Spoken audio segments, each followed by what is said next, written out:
Welcome back. This takes us to the final short video in this series.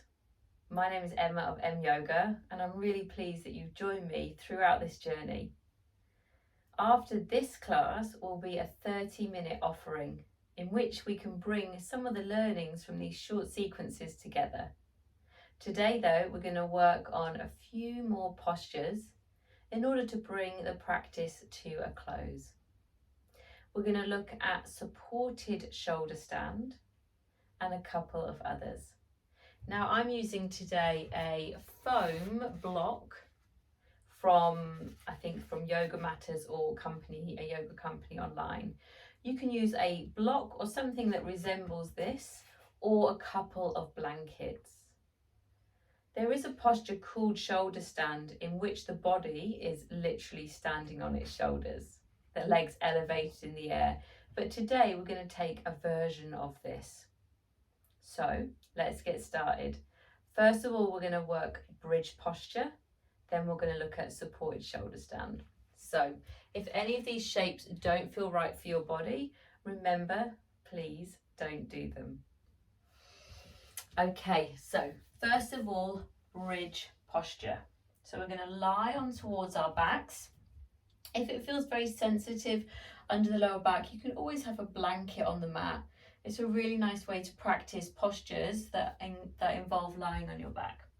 So first of all, just take a moment lying down, feet on towards the floor, knees bent. And then just bring your hands up towards the crease there, the top of the legs. So this is the area that we're working and stretching into in this posture. They can often feel a little tight if we exercise and stay at home or sit in a chair a lot of our time. So bringing the arms down by the side of the body, press the arms into the floor, press the feet into the floor, and then think of a little curl of the pelvis as if you were pressing the lower back into the floor. And then slowly lift the pelvis up and away from the floor. And we want to feel like we're trying to open that awareness to the front of the hip. And I often think of it as the area where your jean pocket would be, or your trouser pocket would be. And then roll the body back down. We're just going to do this 2 more times. Press down through the feet, press down through the arms. If it's uncomfortable for the head, you can have a very thin blanket underneath the back of the head. And as you press down through the feet, there is some activity around the back of the body, lifting up. And then we slowly roll back down. Now on the 3rd round, I'm going to show you this posture with a hold. So root the hands down, root the feet down. Remember, press the spine into the floor, curl up and away from the floor. Now you can stay here 3, 4, 5 rounds of breath, so clearly the body is working.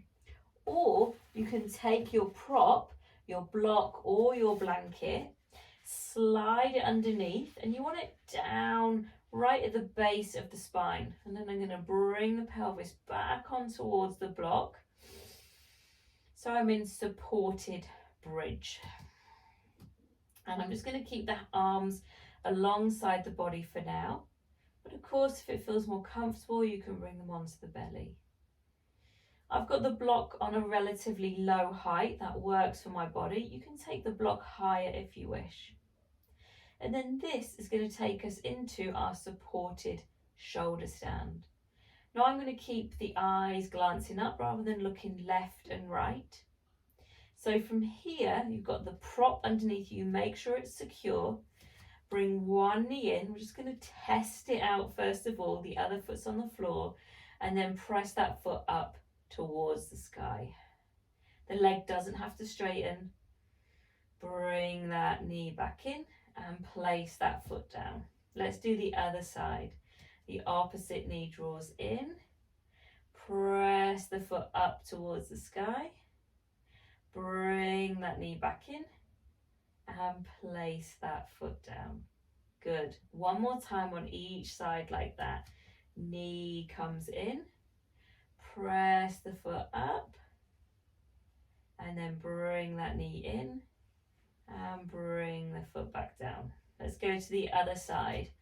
Knee draws in, press the foot up, knee draws in and bring the foot down. Good. Again, make sure the block's okay, the block's comfortable, that it's not high up on the spine. And then bring the knee in and bring the other knee in. So we've got both knees in, feet are off the floor. The chin is in a little, so we've got length through the back of the neck. And then extend one leg up towards the sky. Again, it might be further away from you, it might be more an angle. And then take the other leg up. And see if you can let the legs almost balance in the air. So you want to think of the thigh bone dropping in towards the socket. My feet are relatively relaxed, and sometimes I let the legs fall towards me just a little bit. So we've got the legs up in the air, and my feet are about, I don't know, hip distance, a bit wider apart, but you can bring the feet together. And you can have the legs quite relaxed, or you can press up through the heels, or even press up through the toes. So we're in our supported shoulder stand. Let's take 3 more breaths here. Now I'm squeezing the legs together a little, lifting up, extending up through the toes. The legs are now working a little.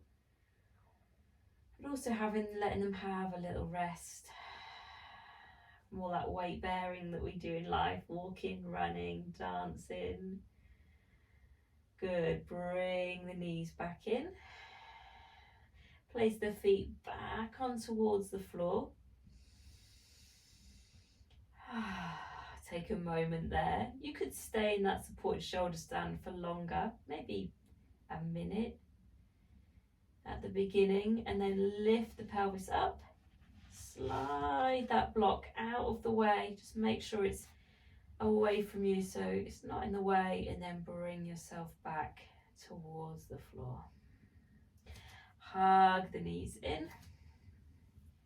Maybe hold the hands and just give the body a little rock side to side. Couple of long breaths there.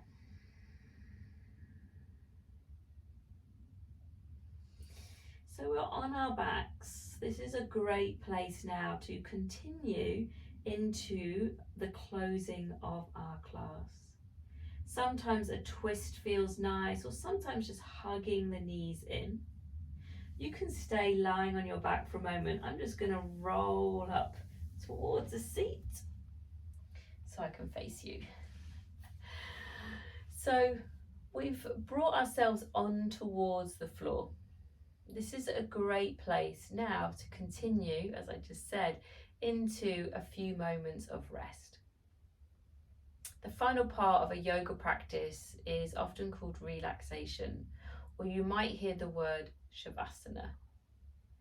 Shavasana is the Sanskrit word for this posture. How do we relax? The main thing is that you're comfortable and that you're warm. So it might feel good to lie on the back, but it might also feel good to lie on your side, on your belly, or you might prefer to sit up. Again, if we go back to yoga, over the years, relaxation is often invited on your back, but is it comfortable? There are many ways you can also prop this. You can have a blanket underneath the head. You could have a blanket over the body, and something underneath the knees can be nice. So I'm just going to show you really quickly. I'm going to take my blanket,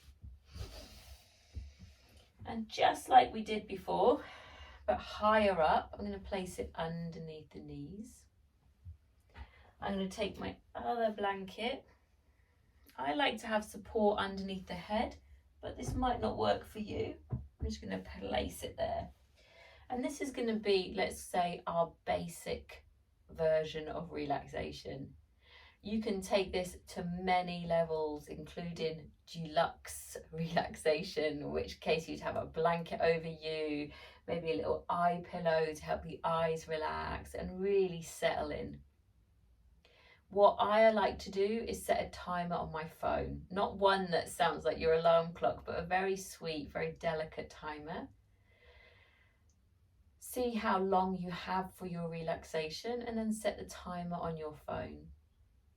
What's also helpful for this posture is to take off your watch, especially if you have a watch that gives you notifications from your phone. There's nothing worse than being in the middle of relaxation and getting notified of a text message or something that you feel you have to respond to in that moment. So I'm just going to scoot the blanket down. I'm going to take my feet a little wider. I'm not going to put a blanket over me just now, but you obviously can. And I'm going to lie down. Just like that. I'm going to bring my head onto the blanket. What do you do with your arms? What feels comfortable? Sometimes having them quite far away from the body, just relaxing on the floor. Sometimes hands on towards the belly.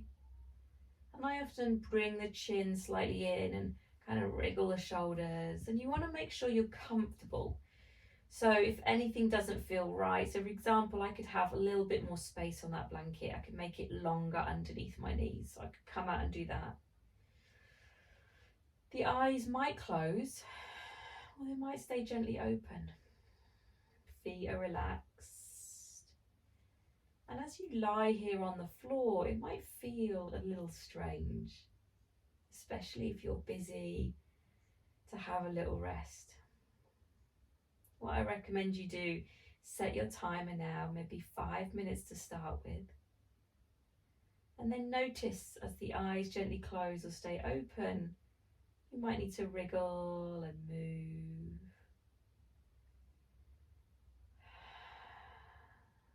And allow yourself to begin to drop slowly towards relaxation.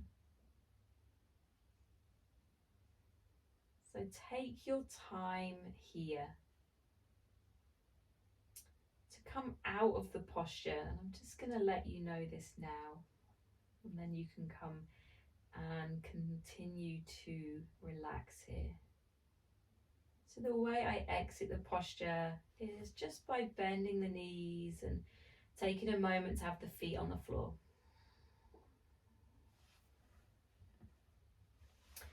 Maybe you bring your hands towards the floor and just get a feeling of the mat under the fingertips. Now you can just listen to this while you're in relaxation. I'll often then roll to one side and pause there on one side. And then using the hand to slowly press myself up. Come up slowly, allowing the head to come up last. I might sit up on the blanket or just find a comfortable seat. And then I'll normally bring the hands towards the knees, maybe give the shoulders a little roll. Couple of deep breaths. And then you're ready to continue into your day or your evening. So, relaxation. I recommend staying there for at least 5 minutes. If you're watching this video again, you can always just press pause and then when your timer goes, restart the video. The main thing about relaxation is that you're comfortable. So working within your own body, adapting the posture so it allows you that element of comfort and that element of rest. Shavasana relaxation can be as long as you wish it to be, and it might be the only posture you do that day. It can really serve the nervous system very, very well, and the body very, very well, just by giving it a few minutes rest. So that brings us to the end of the short videos for this beginner series. I hope this gives you plenty to work on. There'll be a 30-minute video in the next a 30-minute video in the next video, in which we'll bring these postures together. Thanks again for joining me. Well done on starting and continuing your yoga journey, and I look forward to seeing you very soon.